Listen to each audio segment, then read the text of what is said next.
Listen to the Vibes. Welcome, everyone, to another episode of Listen to the Vibes. I'm very happy to welcome here Dr. Edward Feinberg, and he is a dentist, but he is, I guess, a specialist in restorative dentistry. Did I get that correct? Yes, crown and bridge and full mouth reconstruction as well. Well, tell us a little bit more about yourself. Well, I grew up in dentistry, and my father was a master and pioneer of full mouth reconstruction and crown and bridge dentistry, and I learned everything from him. We practiced together as dentists for 23 years, and then I stayed in New York in that practice for another 18 years before moving to Arizona. I wrote two books. One is a textbook, and the other is a book of essays on different issues in dentistry. Some are about leadership, some are about marketing things, the strategies that I did to build my practice, and some are scathing indictments of things that I don't like, that I know are wrong. And that's a mixed bag. Well, I did read a little bit about you, and I know that you approach things a little differently than what everyone else does. What makes you different from everyone else? Well, I was trained completely differently from what they're teaching in the dental schools. I have 100,000 pictures of crown and bridge cases that go back to 1950. All the teeth prepared and handled the same way, and the cases followed for decades with x-rays. This is an absolute rarity in dentistry. These days, I don't see anyone showing how their cases hold up. And to me, that's very important. A lot of dentists are happy with getting only 5 years out of their work. And if I don't get at least 10, I think it's a failure. So I have many cases that I could show that I did in the mouth 20, 30, and 40 years with very few changes in the x-rays. And the basic principles that I got from my dad, who in turn got from his mentor, which goes back to the roots of crown and bridge dentistry, are completely different from what's being taught in the dental schools. And a lot of what's being taught violates the basic principles that allowed what my dad and I to have so much success. And it really is mind-boggling that a lot of problems that dentists are having with crown and bridge, such as crowns falling out and decay under their crowns, were actually solved in the 1930s. So it's sad for me to watch so many people having difficulties. And at the same time, I'm witnessing a fear of even doing crown and bridge. So much so that now people would rather extract the teeth and place implants than save them. So there's an absolute epidemic of tooth extraction and implant placement, which I'm against, because most of the time that's the wrong treatment. And crown and bridge is a better treatment because it can do something good for the entire area, whereas an implant only fills a hole or a space. And they don't always work the way they say. So there can be a lot of failures and a lot of problems with implants. And that's what we're starting to see because they're being overused and used inappropriately. So what I'm trying to do is train dentists to do crown and bridge properly.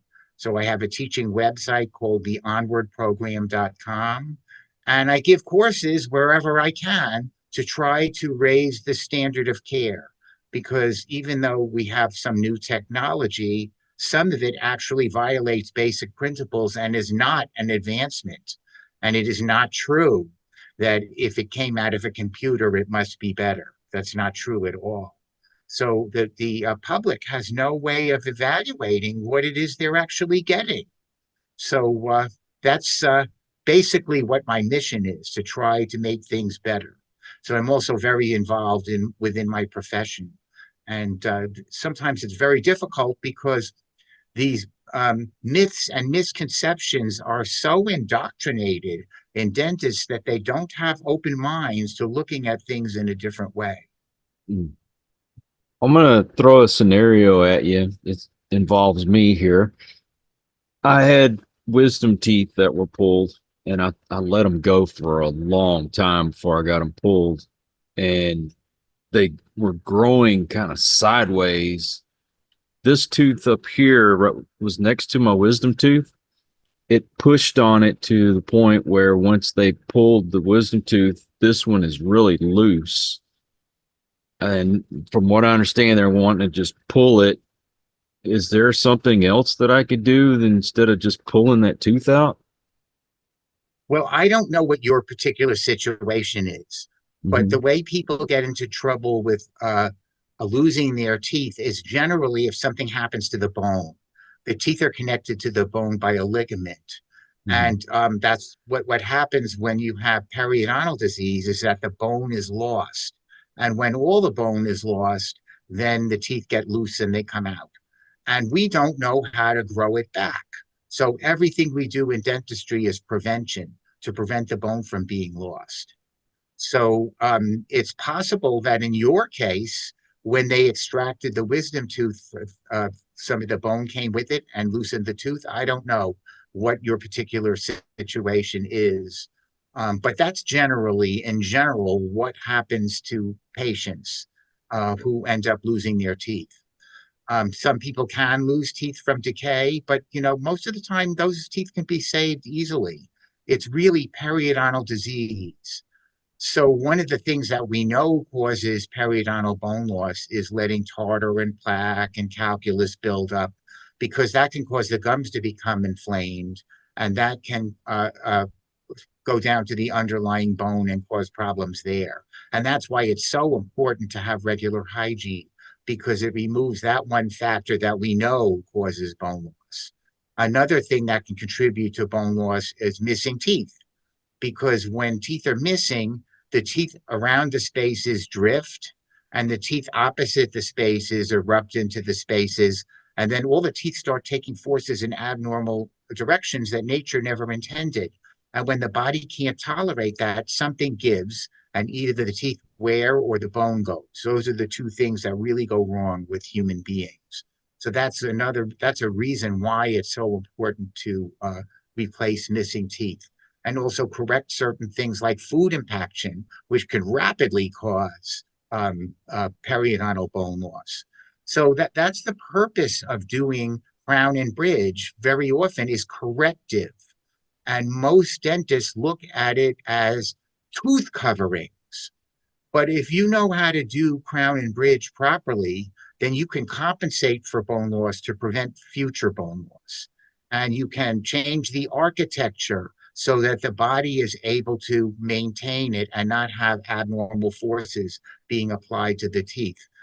There's an epidemic of making teeth too big. And if you go in any dental laboratory and you measure the thickness of the crowns, you would be horrified, because if you can only take off a millimeter to a millimeter and a half of tooth structure, then you don't want to put back more than that, because that's just going to overload the foundation. And yet nobody's paying attention to basic principles of engineering. And that's what this is. Dentistry is very akin to engineering. So the purpose of doing crown and bridge dentistry is to prevent trouble. And that's what I strive to do. And so what does it for me is having the patients come back year after year for their hygiene visits and watching the work that I did last in health with no changes. And sometimes that's the end of the periodontal bone loss. That's what I see more often than not, even in patients with underlying conditions like diabetes, cancer, and heart disease, because you wouldn't expect things to work in those patients. And I have those cases where the dentistry held up in spite of all of that. And then you know you're doing something right. So I know I'm on solid ground when I'm doing crown and bridge, and I get the feeling that most dentists are really looking for something to hang their hat on, because the techniques that they're being taught don't work so well and they're having a lot of trouble. So that's what I'm trying to do, because it's so sad that the basic principles come from like the early 1900s, and yet nobody knows about them. That's sad. Well, you brought up something that's got me a little curious because I am diabetic. So maybe that's a factor in why they're so quick to want to just pull it. It's very hard to make a judgment when, because everybody's different. We treat Right. individuals. So I wouldn't be able to comment on your personal problem, whatever that may be. I'd have to do an exam to see what was going on. So I'm just giving generalities. Yes, you have a strike against you by having diabetes. There's no question, because healing isn't the same, and there's a lot of things that go along with diabetes.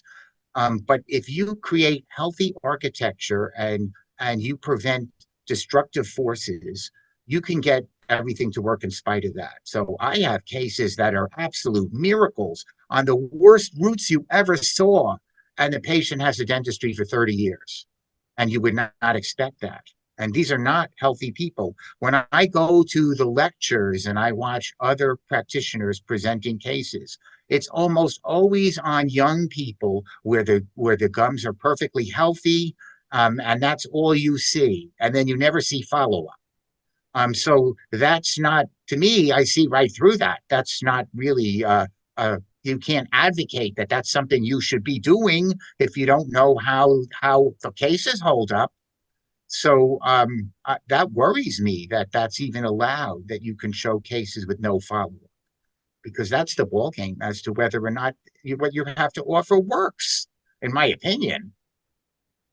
So why do you think that these dentists are not being taught?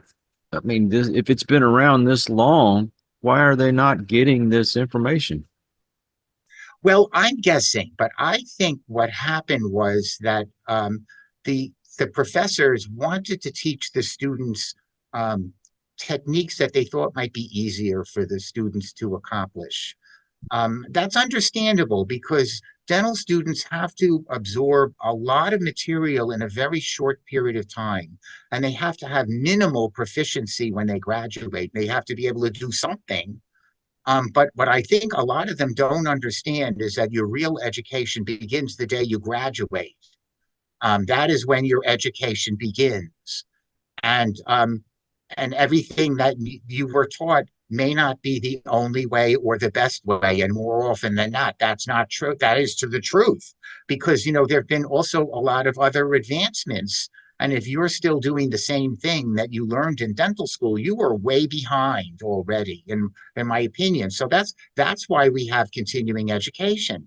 And I also take a lot of courses as well as give courses, because one, I don't know everything, and I like to learn. And the other reason is that I want to see what they're doing, even if I don't agree with it.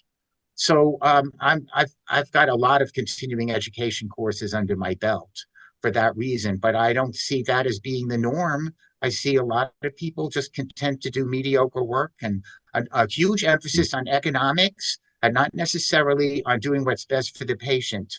And that's very worrisome to me. You hit the head when you said that about, excuse me, economics, because it seems like not just dentistry, but other aspects of anything medical, they go the cheapest route that they can. Insurance, Yes, and they maybe. don't always give you options. And I believe that patients should have options for treatment. Insurance, since you brought it up, that makes it worse because they only care about piecemeal, and that's all they're willing to pay, rather than looking at the patient in an overall way and what can you do to prevent future trouble.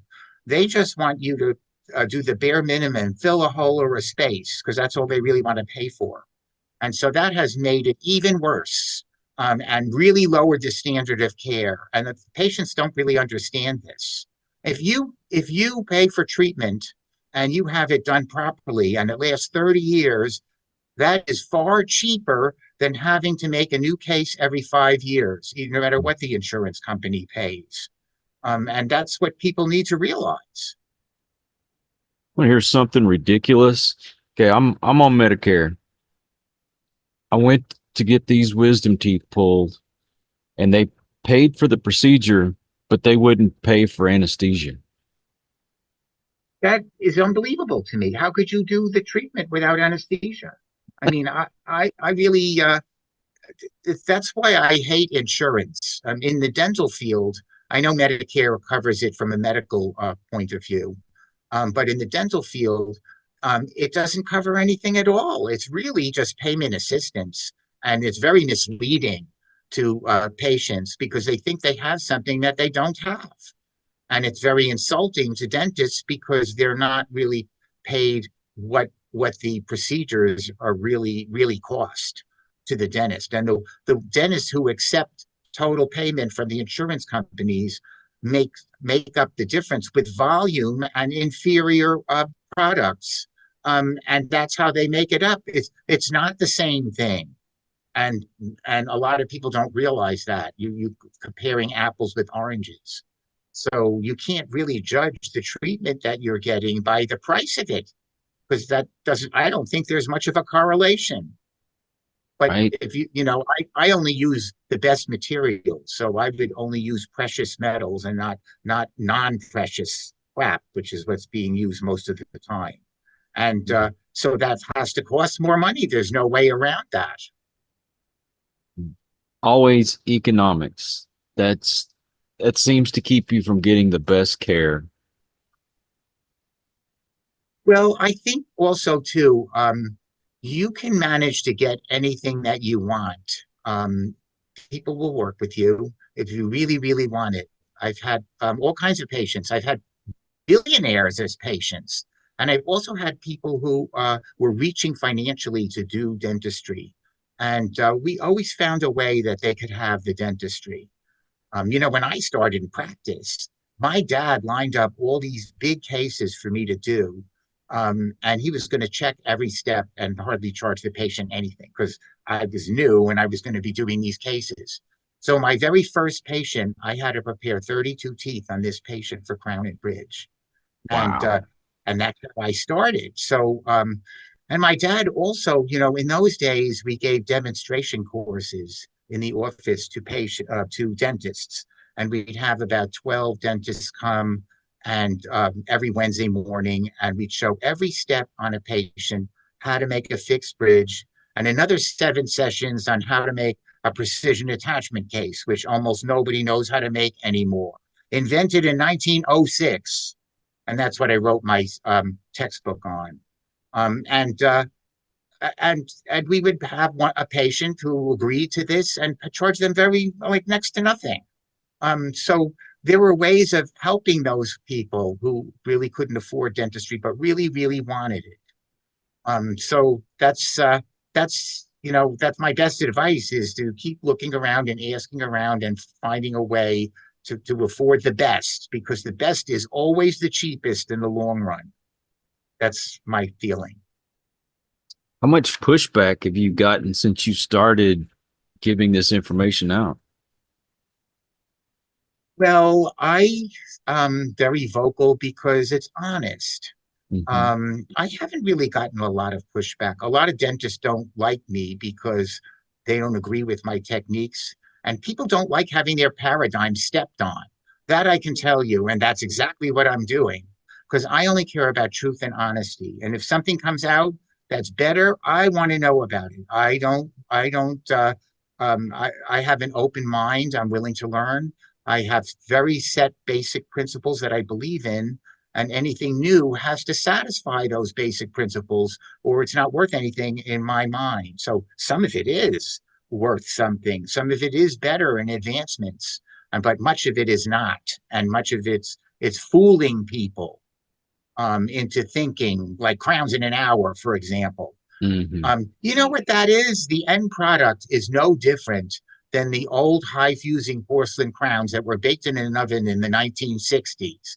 You think we didn't know what was wrong with that? I mean, they're the same kind of, it's exactly the same thing. So how it was made doesn't mean anything. It's the outcome that you're responsible for. And the young dentists don't know where dentistry came from. They're easy prey for the $100,000 machine, and you have to make a lot of these crowns in order to pay for that machine. Then they've had a lot of problems with it. I know lots of people who bought the machine and it ended up in a corner somewhere in the office. So, you know, education goes a long way in preventing that from happening, in my opinion. So, and there is some technology that is going to replace some of the existing technology. Like, for example, casting for it's been a technology used in the laboratory for over 100 years. That is definitely going to be replaced by milling at some point. That is more accurate. There's some things that milling can't do yet, but I believe they're going to solve those problems, and then that's going to be replacing all of the casting procedures. And already there have been advancements in soldering. They use laser welding instead of conventional torch soldering. That's far superior. And so there's a lot of exciting developments that have made improvements, but there's also a lot that are just, technology for the sake of technology. See, that I'm against. It really has to be an improvement for me to find value in it. Did you say you wrote 2 books? I wrote 2 books. One was a textbook. It's called The Double Tilt Precision Attachment Case for Natural Teeth and Implants. Mm-hmm. And it's a great option for patients who aren't really great candidates for implants or at all. For example, in the posterior or the back of the mouth, it's one of the worst places to place implants because very often there's not enough bone that you could place good long implants in. And these are feats of engineering. Like if you were going to build a bridge across the river, you would have to sink the supports in deep enough to support that bridge. Well, if you can't put the implants deep enough in the bone to support the bridge work, it's going to fail. Like any engineering structure, it's subject to the same basic principles. And it has to be built in such a way to withstand the forces that are going to be applied to it. And that is not being done. So they're doing all kinds of things with implants that are overextending the proper use of these implants.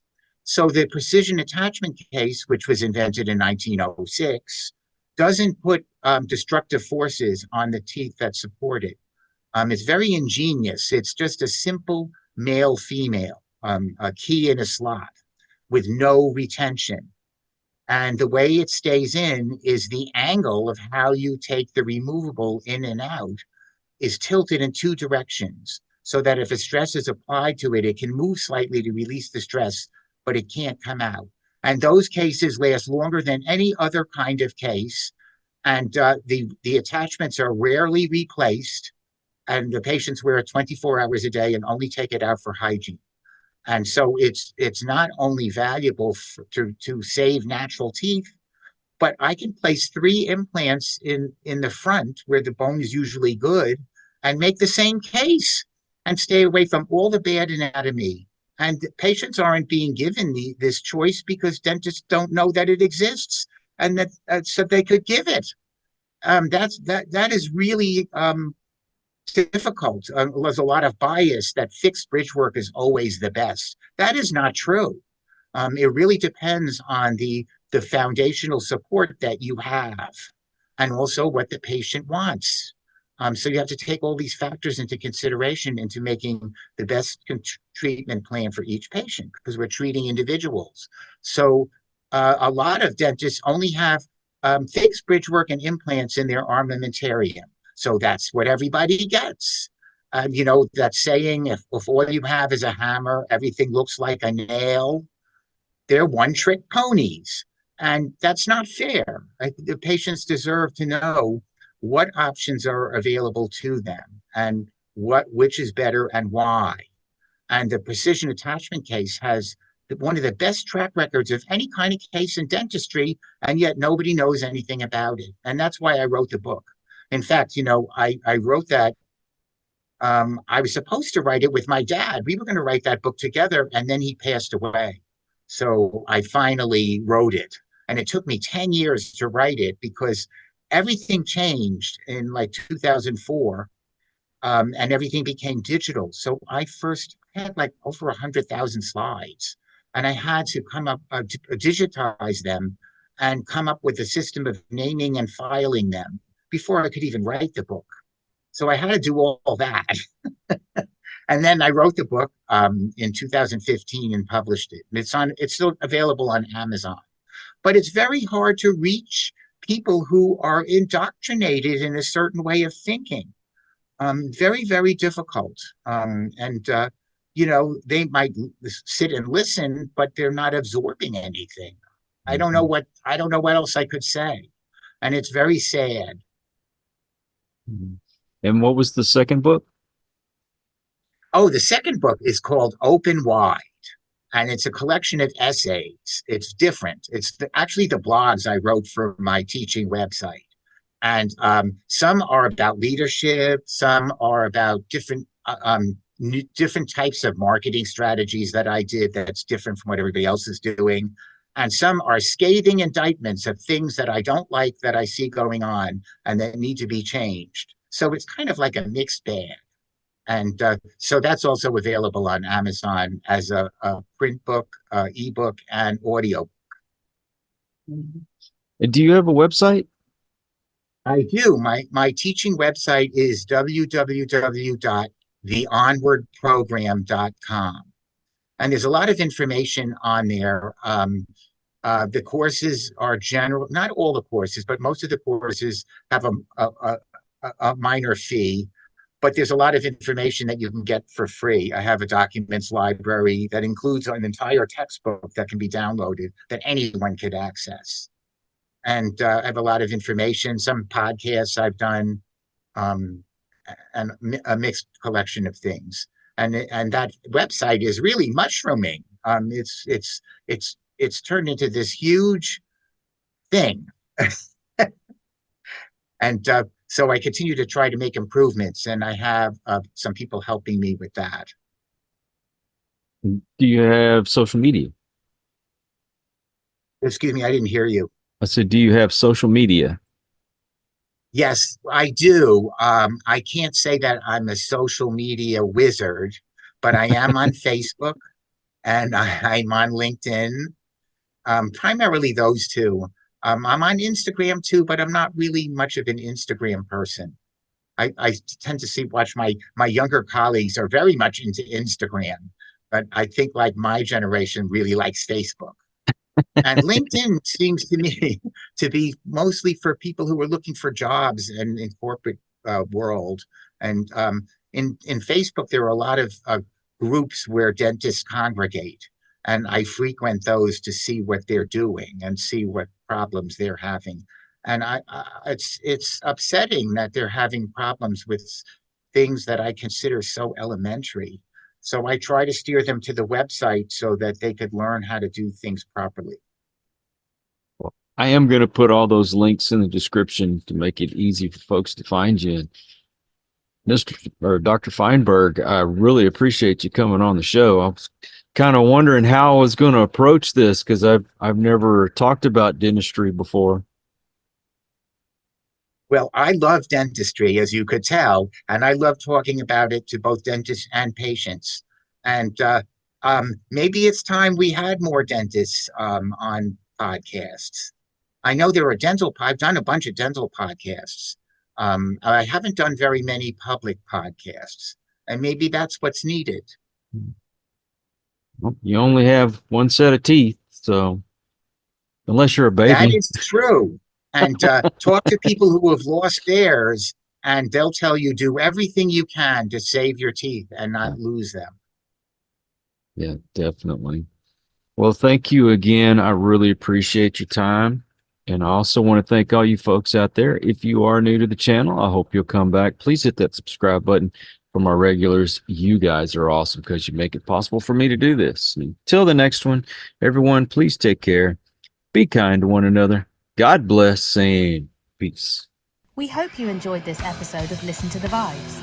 You can catch us on Buzzsprout or wherever you listen to your favorite podcasts, and on YouTube. Follow us on Facebook at The Vibes Broadcast Network